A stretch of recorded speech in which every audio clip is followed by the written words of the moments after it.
Today we're going to be talking about the cell cycle, which is essentially the life cycle of the cell. This cell is going to grow and it's going to do a lot of different things kind of, on its path to full size, to maturity, and it's all regulated through this cell cycle. So there's different parts of the cell cycle, different stages, and we're going to take a look at each one of those today. So, and then at the very end of this lesson, we're going to look at it and I'm going to draw it up for you, and hopefully you'll kind of see all of these events happening. And you can see how this cell goes through this life cycle. So one thing I want to clear up before we begin, and this is something that kind of always confuses my students, is when we talk about cell division, okay, which is part of the cell cycle, the first part of cell division is referred to as mitosis, and you've probably learned about or heard about mitosis. So the reason that that's confusing is normally when I say mitosis, we're talking about an asexual form, like we're talking about the whole splitting of a cell. So a cell undergoes mitosis and we have two cells, right? So the reason that's confusing is because mitosis technically is only the first part of cell division, and then it's followed by a second part. So I just want you to know that for this lesson, we'll be talking about mitosis, and it's going to be followed up with a process called cytokinesis. But normally, if we're talking about mitosis, we just mean mitosis plus cytokinesis. We usually don't make that distinction between the two. We just assume that when we're talking about mitosis, we're talking about one cell becoming two. So just hopefully want to clear that up before we start.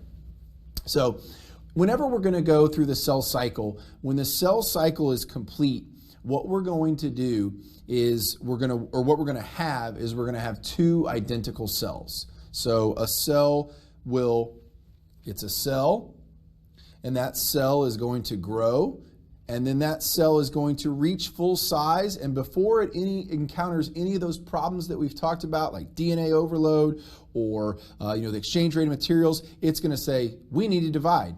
So it's going to replicate all of its material, and it's going to divide into two identical cells. Okay, and that's all we're doing. And then the cell cycle is complete. And now these cells are ready to start their own cell cycle.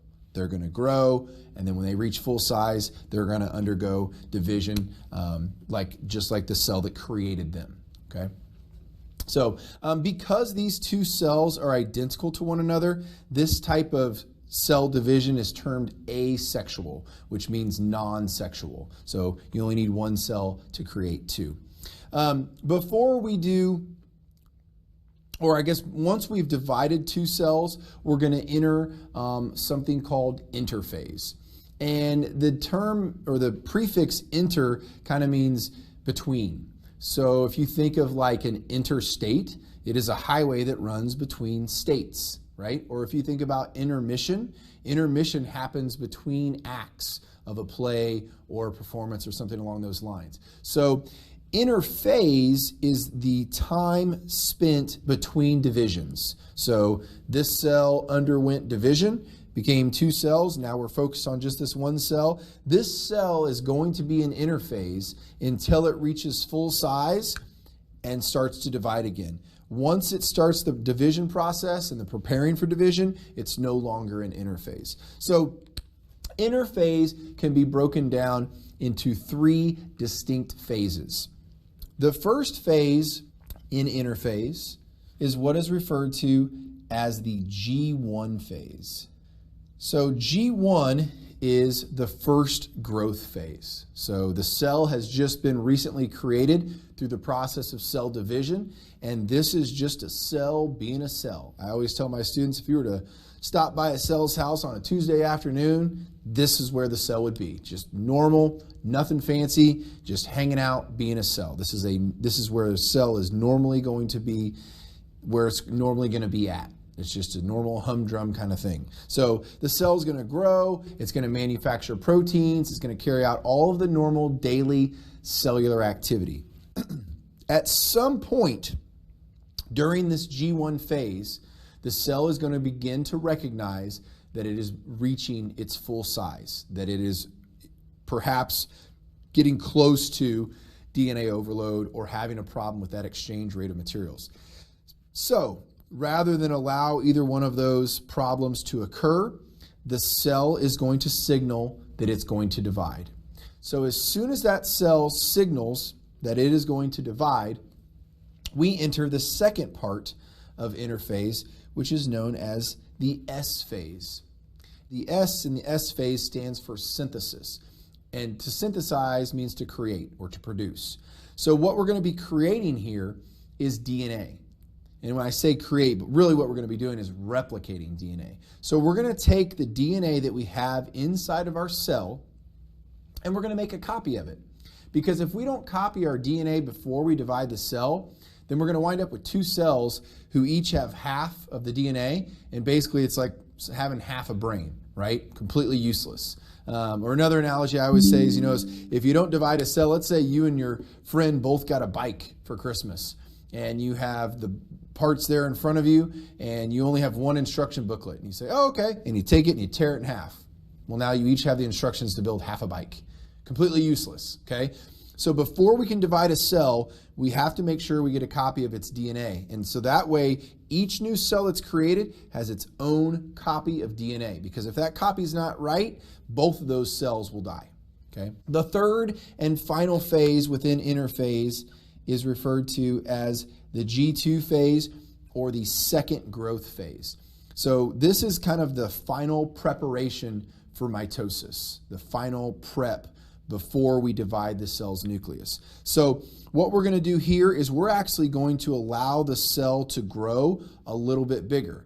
And you may be asking, well, didn't you say if the cell grew any larger that we'd have DNA overload or exchange rate of materials? And you're absolutely right. But the reason that we're going to grow here is so that when we divide this cell, we start with two cells that are of a good size. Because if we just take this cell and it's this size, and we divide it in half and we wind up these teeny tiny little cells, they're not ready to go. These cells, as soon as they have been divided, they have to be able to immediately start working. The organism is relying on them. So that's what happens. Like I said, we have this final growth phase. We're going to grow the cell a little bit more, and we're going to make sure that when we get our copies, we're going to have functional cells right from the get-go. They're going to be ready to go. So once interphase is complete, and like I said, you can kind of look at this a couple different ways, and I'll show you the cycle when we get here in just a minute. But once these phases are complete, then we're ready to enter mitosis, and mitosis is going to be the division of the cell's nucleus. And then we're going to follow that up with cytokinesis, which is the division of the cell's cytoplasm. So we'll divide the nucleus first. That way the cell has a functioning nucleus. It's kind of like that way ensuring that it has a brain. And then we'll divide the cytoplasm. And then once cytokinesis is done, we have two cells that are complete and ready to go. So now I'm going to draw this out for you so you can kind of see it as a cycle. And sometimes during the video I said, well, this happens first or that happens first, and really it's a cycle. So saying where it starts or where it begins is kind of arbitrary. So we put this here. It's a pretty decent circle. Okay. So I'm going to cut out a little slice of this. Okay. And this little slice that I'm cutting out is going to be cell division. Okay. And that's divided into mitosis and cytokinesis. Okay. That means everything else in here is interphase. So G1 is going to be a pretty big part of that. The S phase is going to make up a part of that. And the G2 is going to make up the third part of that. Okay. So probably the number one question I get when I teach this lesson, always the number one question, how long does this take? How long does it take for a cell to divide? Okay. And the answer that nobody likes is, it depends. It depends on what type of cell it is. It depends on where the cell's located, what kind of organism it's in. So on average, for a cell to go from the time that it says, okay, we got to divide, it takes roughly 24 hours. Is about as best as I can give you on that. So these processes take a few hours. This process is a little bit shorter, but on a whole, about 24 hours to produce a new cell. So now it may stay, in this G1 phase a little bit longer than that. It may stay there for several days. But once the gears are in motion to divide a cell, you're still looking at roughly 24 hours. Now, there are some cells that take, like I said, exceptionally longer. And then if you're talking about really simple organisms, with not a lot of genetic information, like your simplest form of bacteria, they can crank out new cells in a matter of minutes.